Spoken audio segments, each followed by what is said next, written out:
Evening. It is Tuesday, January 6th, 2026, 7 p.m. I will call the city council meeting to order. Clerk Everett, please call the roll. Councilman Huckabee. Here. Councilman Johnson. Here. Councilman Lesko-Hare. Here. Councilman Schultz. Here. President Jacob. Here. Thank you. Item 3, Pledge of Allegiance. I invite everyone to stand. Pledge allegiance to the flag of the United States of America and to the republic for which it stands, one nation, under God, indivisible, with liberty and justice for all.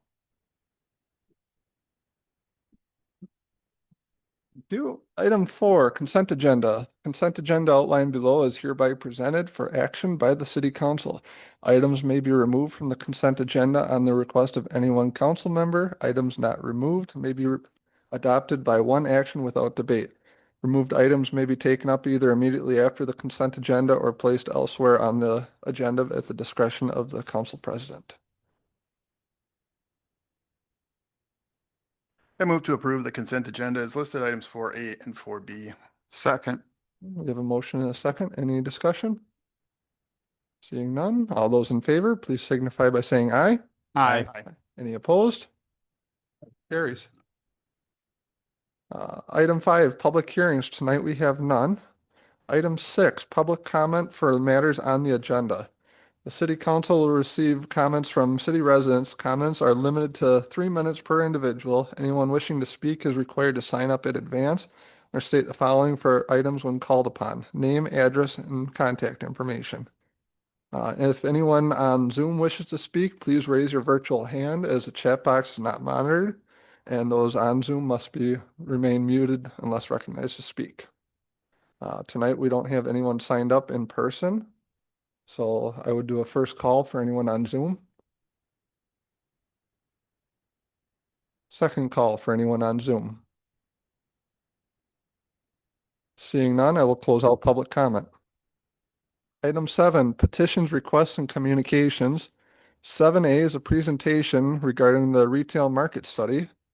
We have Corey Mahaffey from Growth Services. Sorry if I mispronounced that. Oh, fine. Corey, I'll go ahead and pull up, share the report here. Great, thank you. And if you have certain page numbers that you want me to get to, please just let me know. I will, thank you. Can you all hear me okay? Yep. Okay, great. So I wanted to start just by thanking the council and staff for the opportunity to meet with you tonight, kind of give a high-level overview of the study.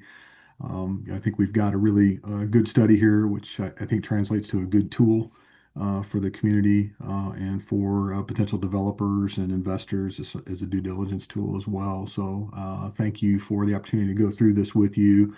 I did want to take just a second to thank you for your partnership and allowing Growth Services Group to do this project with you. We greatly appreciate that. I spent some time in the community. I enjoyed my time there.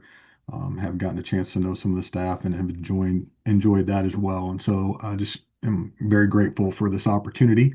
And I also wanted to take just a quick second to publicly commend and thank the staff for their work on this study as well. Greatly enjoyed getting to work with them. They were very responsive. They were very gracious with their time when I was in the community for a few days, and then also just as we needed information, and they provided it quickly in a timely manner, and that's very helpful for us as we're putting together the surveys and ultimately this report that we'll go through tonight. So thank you for that. I did want to commend you as well. Really enjoyed my time in the community. You've got a great community, lots of very positive things going on there. One of the things, I live in a rural area, much like the community that you live in. One of the things that sometimes is a pet peeve for me is when we as citizens in our communities define ourselves by what we're not. And we have a tendency to do that sometimes if we think we need certain things in the community and we'd like to see certain things in the community, and that's positive. We want to see growth, but at the end of the day, I prefer that we define ourselves by what we are. And I think your community shows a great deal of pride and just was very welcoming. And so I appreciated that and wanted to let you know that as the leadership of the community.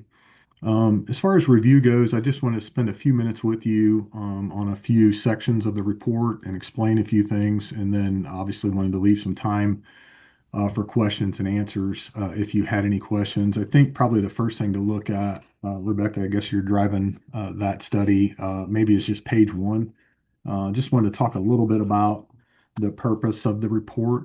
Um, I think most of you know the idea behind the report was to examine the potential for the city to attract retailers, restaurants and services, et cetera, to look at the sites, to provide some information about the sites, and then to provide a tool not only for the community use from an economic development perspective, but also for potential developers and those looking to make investment in the community use as a due diligence tool to really understand the sites, but also the data in the community and the opportunities that exist in the community. The final report identified some business types, opportunities, and even in some cases, in the end, we'll talk a little bit about this. We did um, suggest a number of specific retailers and service providers and restaurants that do make similar investment in similar sized rural communities. And so we have made some recommendations as to that. But one thing I would let council know, and I shared this early on with the staff as well,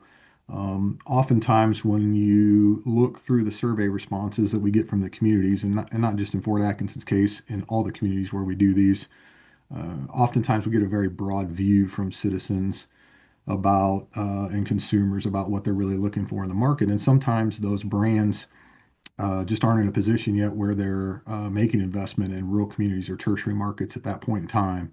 And so, in some cases, as you look at some of the responses, you'll see some things where brands are mentioned that really aren't making that type of investment in communities our size currently. But what we do gain from that is an understanding of the concepts that our people are looking for. So, an easy one that I can throw out for you that I use quite often is kind of the fast casual Mexican opportunity. A lot of times we'll hear Chipotle. It's a pretty uh, sought after brand in many communities. Oftentimes in rural communities, depending on some of the data that we'll look at tonight, Chipotle is just not in a position yet to make that investment. That doesn't mean that they won't in the future as they backfill markets.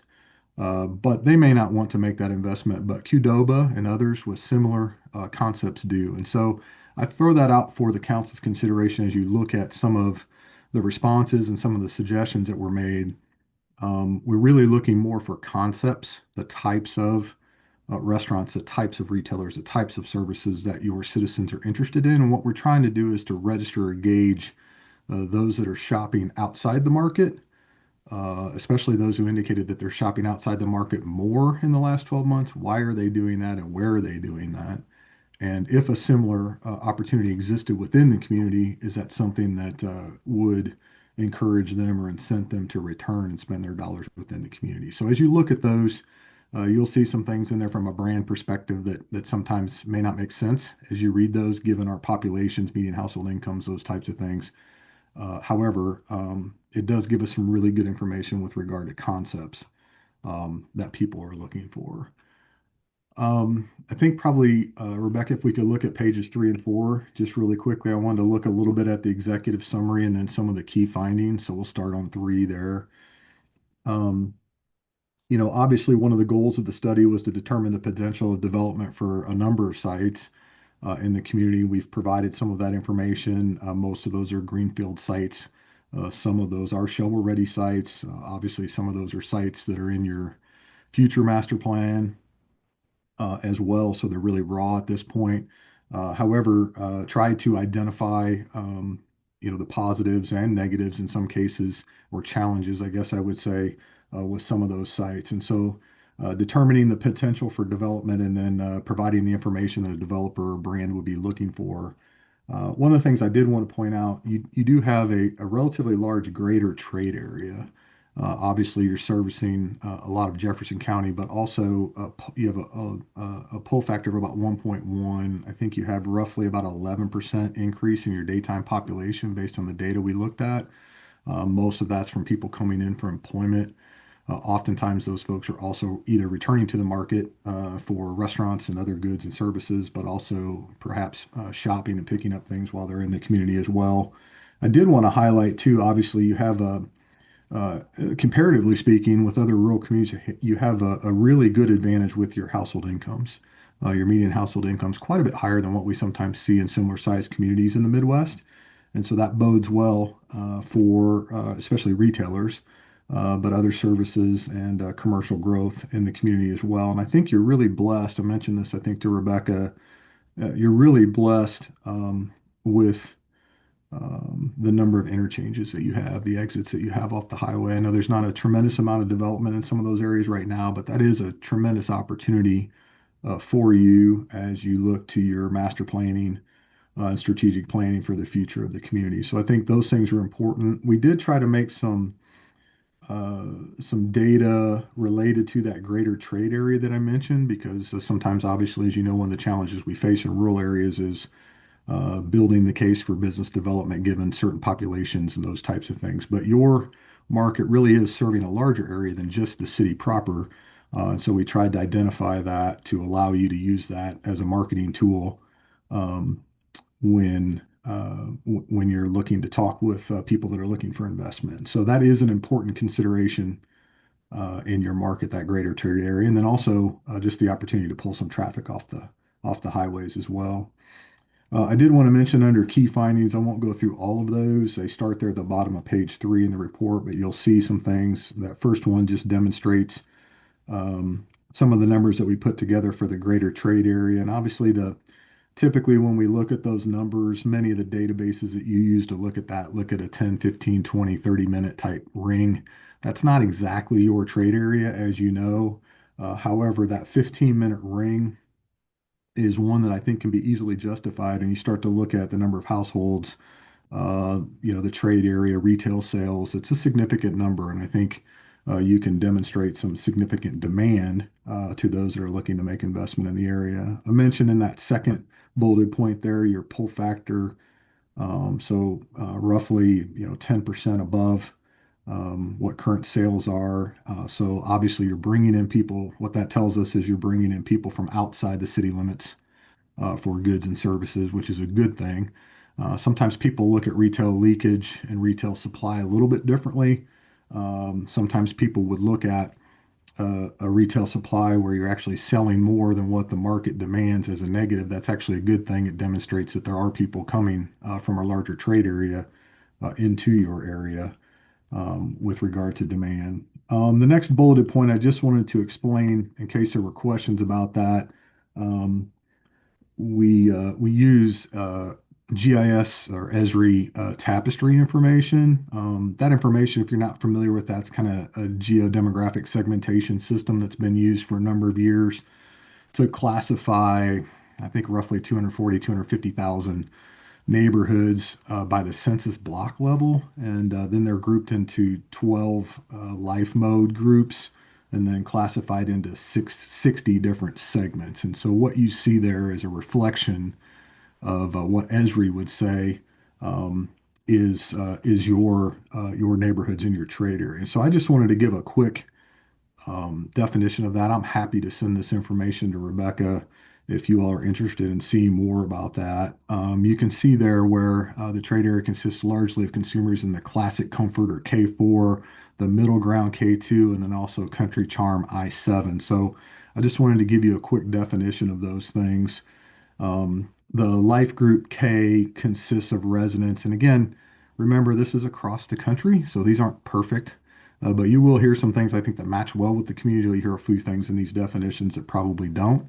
But I think it does a fairly good job. Life Group K says this group consists of residents aged 45 and older. Housing is predominantly single family, detached homes built before 2000.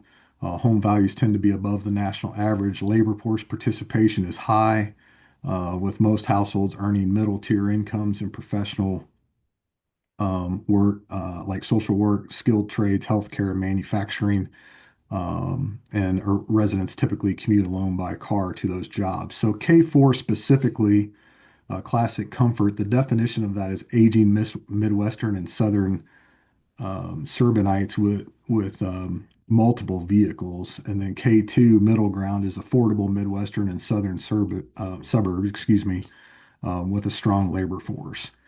So Life Group I, it also identified I-7, which is Country Charm, and that's about communities with rural vehicle dependent areas in the Midwest, largely in the Midwest, near agricultural focuses. So again, I'll send those definitions, but as you read through that, I thought we might get some questions about what those particular consumer classifications were. Daytime population, as I mentioned, increases about 11% throughout the day, mostly driven by the employers in the area, which is obviously a good thing. You've got some pretty strong traffic counts in certain areas of the community. We've identified those on the sites as we specified the positive things about the sites. So you'll see the traffic counts listed on there as well. Taxable sales are projected by Esri to grow by over almost 9% over the next 5 years, given a typical growth rate. And so that's a positive. That's very something that you would very much, want to market, obviously, to those looking to make investment. One thing that we put in here as well, new retail business was ranked as one of the top 3 priorities that you'll see in the responses. We did end up with 389 respondents that were full respondents that we could use. We'll talk a little bit more about that when we get to confidence level here in just a minute. One of the keys in that next paragraph there, right before the conclusion that we already discussed a little bit, is that the goal for this is to really provide some information where we're understanding why people are leaving the community to shop or to look for services or for commercial enterprises, and try to identify ways where we can plug that hole or fix that leakage that's going to some of the other communities around. And so that's what you're seeing here um, with some of the data, and people within the community are saying that they would support that. They would shop local, in other words, if some of these opportunities existed. And so that's a good thing to hear as well. You do have some viable sites under the conclusion there. There's some excellent opportunities for people given the right mix of vendors. I think the last sentence important to current experience and feedback shows that local residents are willing to change with the right shopping options to support the community. And that's an important message, I think, to give to potential retailers. Oftentimes when you look at public databases or other databases that rely solely on that information, typically they're tracking credit card usage or psychographic information, those types of things. One thing that makes our study stand out a little bit from some of the others is the primary research we do. I'll give you a quick example of that. If you were looking at, say, credit card usage in the community, it would show that you preferred a particular restaurant. I would contend to you that may be the case. You really prefer that restaurant, or it could be that that restaurant's the only option that you see available in your community. Same thing with the community down the road and the next community down the road, the larger community. And so, what we're really looking at, as opposed to where people are spending their money right now, is we're looking at that, but we're also trying to understand where they would like to spend their money.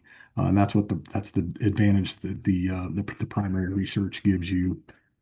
And you'll see that in some of the responses as we get into that a little bit more.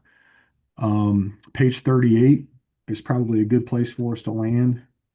Next, Rebecca, if that works for you. I mentioned to you that we did make some specific targeted candidates. We've listed some of those. There's restaurants, retailers, and services. You'll see some information about those folks, kind of the estimate of the types of numbers of sites that they have. One thing that I can tell you that's particularly effective when looking at this, when having conversations with some of these potential brands, is to look at communities that they exist in now. One thing that I found over the years in working with those folks, not only to give the benefits or the information related to the opportunity for investment and the return on that investment within your community, but I typically try to find, another 5 to 10 similar sized communities, similar demographic communities, to demonstrate to them that they're already operating in some of those markets. And so what you see here in these targeted candidates are folks who do make investments in similar sized communities. Some of these folks may or may not yet be in Wisconsin. Some are. And so just an opportunity for you to start having some conversations from an economic development perspective with people who have already made investments in similar sized communities. And so, again, these were just some recommendations that we made, not only based on the responses, which you'll see in the survey responses as a part of the report, but then again, we mentioned earlier the concept versus the brand. We looked at, again, right off the top, you see Qdoba versus Chipotle. So we looked at some of those suggestions made by citizens and then looked at what type of brand might actually make the investment in a similar sized community to Fort Atkinson. So that's what you see here on page 38. Probably the next spot to go, Rebecca, is Appendix A. Um, it's not a page number. I apologize for that. But I did just want to make some quick comments about the introduction and methodology that we've used. So you can see here, we did, one of the things I mentioned is that sets us apart a little bit from some of the other reports that you might see or databases that you might pay for is we do primary research. So as you know, we did do a survey that was distributed with local utility bills, social media outlets, et cetera. I mentioned that we gained about 389 respondents, I think, before we shut down the survey. Statistically, based on your population of residents 18 and older, we determined that the proper sample size was about 370 respondents to get a plus or minus 5% or 95% confidence margin or margin of error. And so that's how we came up with those numbers. And then just some of the key respondent demographics that we've got there, just to give you an idea of who was responding. Average, and I think that's on page 1 there of Appendix A. Yeah, you've got that there. So just average age of those that responded, the breakout between male and female, job status, those types of things, just to give you an idea of those 389 respondents. How did they shake out with regard to some of these things? So just some, I think, good information to help you understand who is responding to the survey as well. I will tell you, I don't think we had, I don't remember, Rebecca might, how many weeks we had the survey open. It didn't take long to get the responses. People were willing to respond and provide the information, and we're grateful for that. I did make a comment to the staff. We have left the responses in. Typically, we see in whatever community we're working in, you'll see a few negative comments here and there and things that probably aren't particularly beneficial or helpful to the study. But that's fairly common. So don't let those things bother you. That happens from time to time. So you'll see a few of those so sort of snide comments, as I like to call them, in there as well. Those are unfortunately typically the people that aren't often contributing to some of the positive things going on in the communities. So I am happy to go through other things. I'm happy to answer questions. I know I had kind of an allotted time. I hope I haven't exceeded that, but I did want to leave some time for questions if you all have any.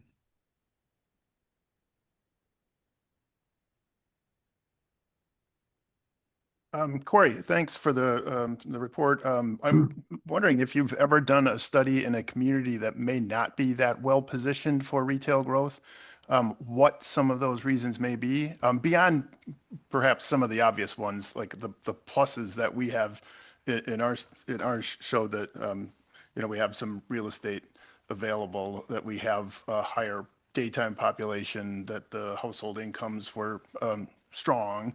Um, in communities where they may not be as well positioned, are there other reasons that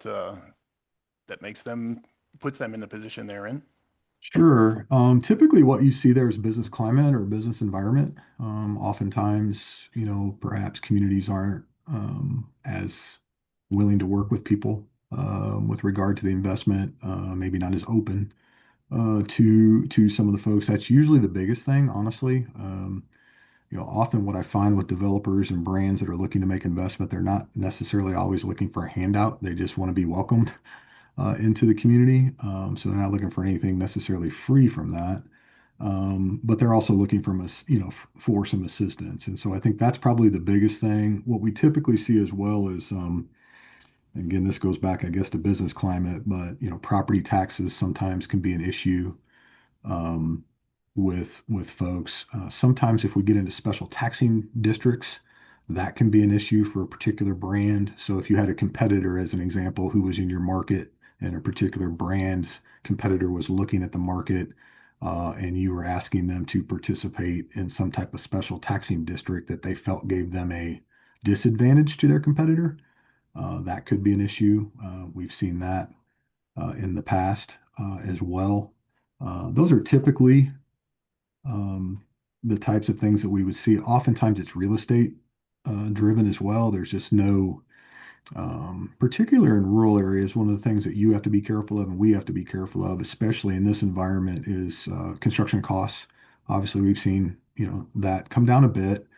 Interest rates have come down a bit, but are still higher than what we've had in the last number of years. And so in a rural area where sales may not be quite as high as a larger area, it does make the deal a little bit more difficult sometimes if someone's leasing or building to try to meet those numbers. And so oftentimes, there's ways that the community can work with those developers or with those brands that are looking to make investment to try to help offset some of those costs to make a deal work. But sometimes it does just come down to the math. There's just not enough to cover enough potential sales or projected sales within a smaller market to cover some of those extra costs. So it can be a variety of things. Hopefully that was helpful. It was, thank you. Sure.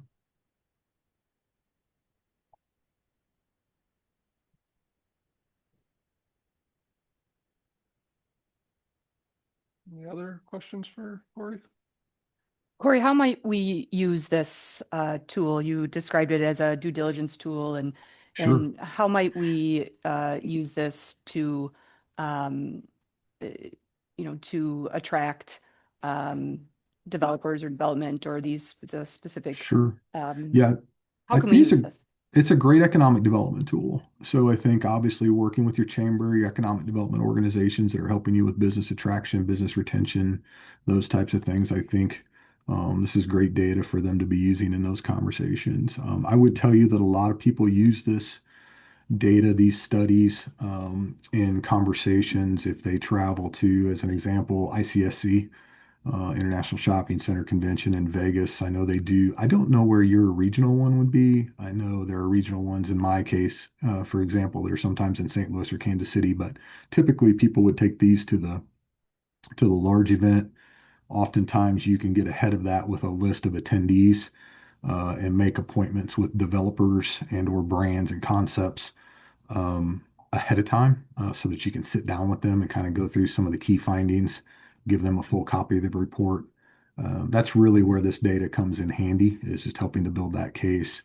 I think I mentioned to the staff that one of the challenges that you face in the oftentimes in the rural areas is space availability. So if someone's going to be building, oftentimes the particular concepts or brands are not interested in a freestanding scenario, so they're looking for more of a strip center as an example. So I've literally had this happen to me where I've been talking one week with a concept about the market. They were concerned about size and median household incomes and traffic counts and all the things we normally hear in the rural areas. And then literally the next week, a developer announces that they have a relationship with, and another community announces they're building a strip center, and voila, these folks are coming. And so I mentioned that to say, I think I mentioned to the staff that, getting this information in front of developers in particular, even sometimes more than the concepts themselves or the brands themselves, is important.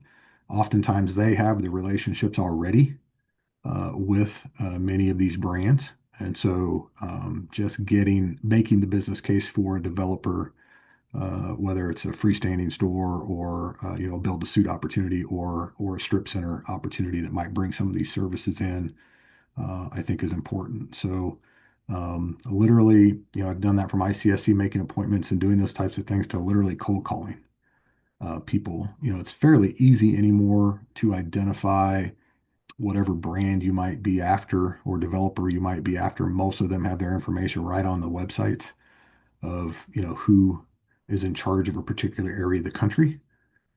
It's not always easy to get in front of them. So you can use some of this information as sort of an icebreaker, with them. I think I mentioned to Rebecca, I got permission from Rebecca and the staff to send this report when we finished it up to a couple of developers. I also sent it to a CEO of a retailer and also sent it to some commercial brokers in your area. So those are the types of things I think these are folks that I just have relationships with and wanted to talk through some of the opportunities that I saw in the community. I think those are ways to do that. Certainly, there, aside from your economic development organizations and chambers, there are folks out there that you can partner with or hire for services, to get this information in front of people, to set appointments for you to have those conversations at various levels as well. Yeah, thanks for pointing out that you have shared it with some people in your network, Sure. because it made me start thinking before you made that comment of, I wonder if you have received feedback on studies you've done in the past, either from communities Yes. or from retailers who have said this was one of the tools that helped push us over to make that decision to locate them. Yes, that happens a lot with our retail studies and also our hotel feasibility studies. Same type of conversation. In fact, yesterday, one of the developers I was chatting with uh, about your study yesterday, actually, and he was on Google looking at some of the sites while we were talking. So, it's in rural areas, I tell people it's to me, it's like a funnel, right? We've got to dump enough in the top so that one or two bump out the bottom. Like it or not, in rural areas, we just have to work a little bit harder sometimes. You got to remember, especially with these brands, there are hundreds, if not more, communities courting these folks from time to time. So oftentimes what you'll see with the corporate real estate rep is, somebody will put a pretty easy deal in front of them and, they've got a certain number that they've got to meet for their quota for new stores. And so, they take those easy options. And so sometimes in rural communities, it just takes some work to get in front of these folks. I mean, I think you personally, obviously I'm biased because we did the work on your study, but I think there's some compelling information in here for people who would be willing to make that investment. That's why I asked for permission to share that with some of the people that I know might have some interest in it. So,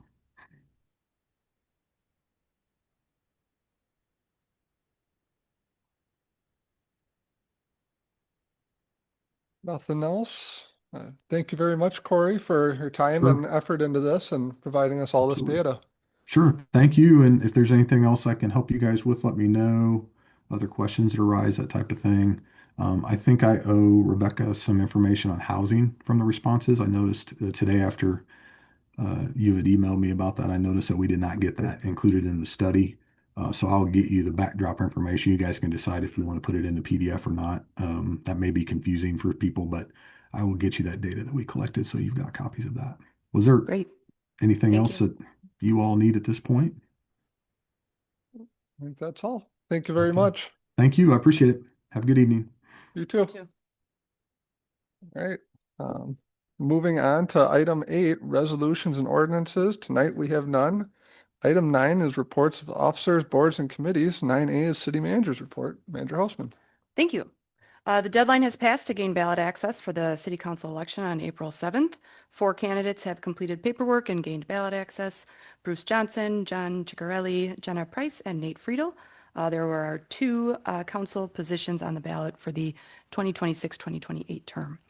I want to thank Councilmember Eric Schultz for your service to the community. Councilmember Schultz did not decide to run for council in April, but we still have his perspective until April 21st, so I'm grateful for that.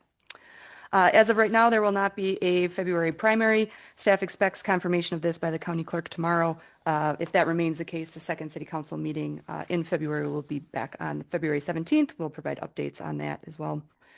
The John's disposal contract began on Friday, January 2nd. Those in need of John's disposal carts should contact the city or John's to arrange for delivery. GFL is in the city picking up garbage and recycling carts, including the older carts from GFL, Viola, Advanced Disposal, and various other contract assignments that have happened over the years. Crews are able to pick up carts that have contents. However, residents are advised to not continue to add garbage and recycling to the old carts. The old carts being left behind are those that are overloaded or unsafe to service, such as those filled with construction materials. ensure that carts are not overfilled, and that materials fit inside the cart with the lid closed and placed in the terrace for collection. They do have a couple more weeks to collect those. The Main Street Dance Studio completed their Christmas nursing home tour in December. 544 total dancers performed 15 dances at 3 nursing homes in Jefferson, Port Atkinson, and Whitewater. On January 7th, we will celebrate our employees with our annual Employee Appreciation Breakfast.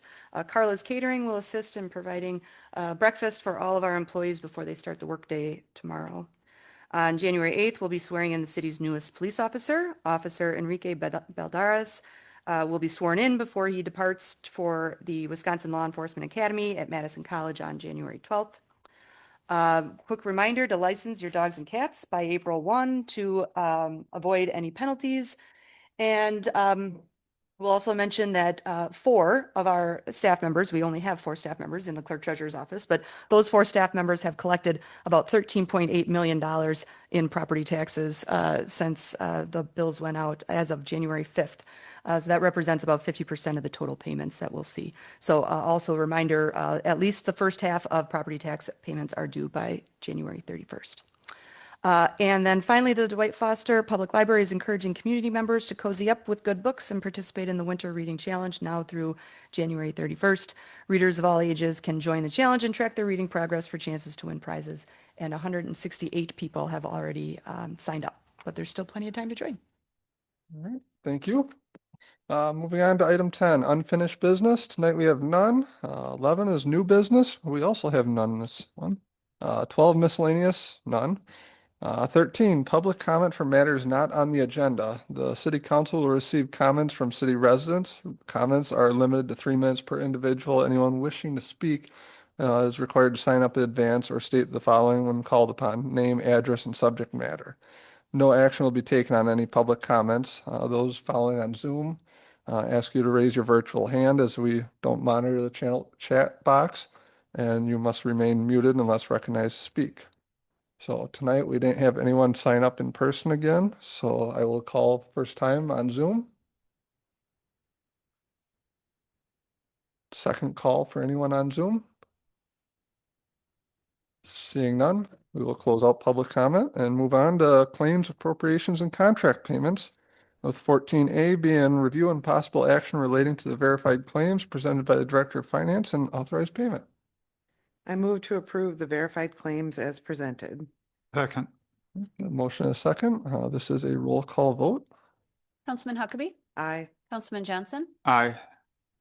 Councilman Lesko-Hare, Aye. Councilman Schultz, Aye. President Jekyll. Aye. Motion carries. 15, adjournment. Move to adjourn. Second. Motion and a second. All those in favor? Aye. Aye. Any opposed? We are adjourned. Thank you, everyone.